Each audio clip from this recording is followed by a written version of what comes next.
bulky as his friend, but the muscles in his arms were lean, and he moved with a relaxed grace. "Mind if I sit here?"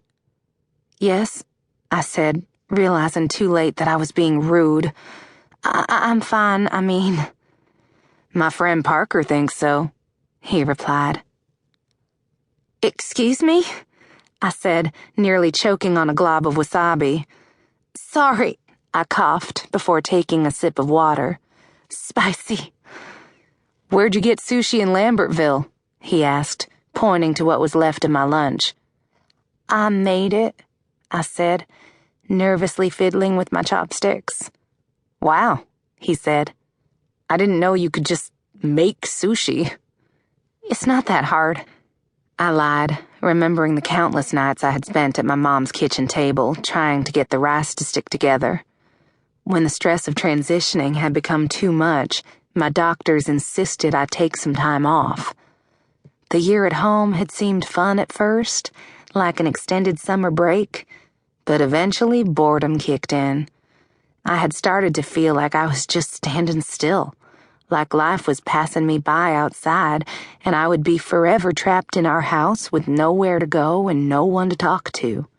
I had to occupy myself somehow. He looked surprised.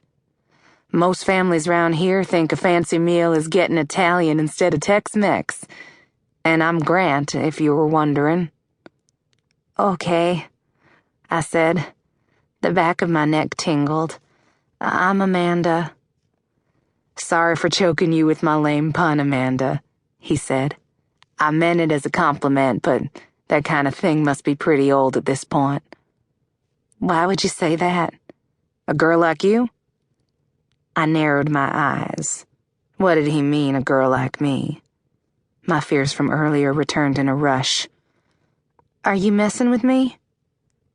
"You're just fishing for more compliments now," he said, shaking his head and laughing. "Fine, whatever. Did you see the dude with the nose situation who sat by me in homeroom?" I nodded slowly and swallowed. "That's my friend Parker. He wants to ask you out, but he's a big chicken shit, so here I am asking for your number for him." "You want my number?" I put my hands in my lap. Blood pounded in my temples. People who looked like Grant had never spoken to me without secretly planning to hurt me. For so many years, I'd been on the wrong side of too many jokes, too many pranks, too many confrontations. I'd been knocked down 100 times in 100 different ways. "For your friend?" "Yep," he said. "My dad's, really strict," I said. I thought of the look on his face at the diner when the old man had offered to lend him a rifle to use on my suitors. It wasn't entirely a lie. He furrowed his brow and leaned forward on his elbows. For some reason, I felt compelled to go on. "It's complicated. I'm complicated." I pursed my lips tight and felt my nostrils flare. I was saying too much. "Okay," Grant said easily, leaning back in his chair. A moment of taut silence followed as those charcoal eyes flickered over my face. In them I saw curiosity, but not menace. I wondered if a boy like him could ever understand what it was like to be me, to know what it was like to view high school as something you needed to survive. Because that was all it was to me, a series of days to get through, boxes on a calendar to be crossed off. I had come to Lambertville with a plan. I would keep my head down and keep quiet. I would graduate. I would go to college as far from the South as I could. I would live.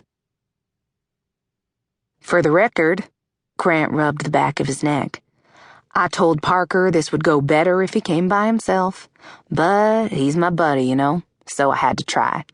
He's a horse's ass, though, and you probably think I am too now." "I don't," I said. I started to put my things away and realized my hands were shaking. I believed he was earnest, or at least I wanted to, but my fear had been carved into me over years and years, and it wasn't going to be reasoned with or ignored. It would have gone the same way if he'd come himself.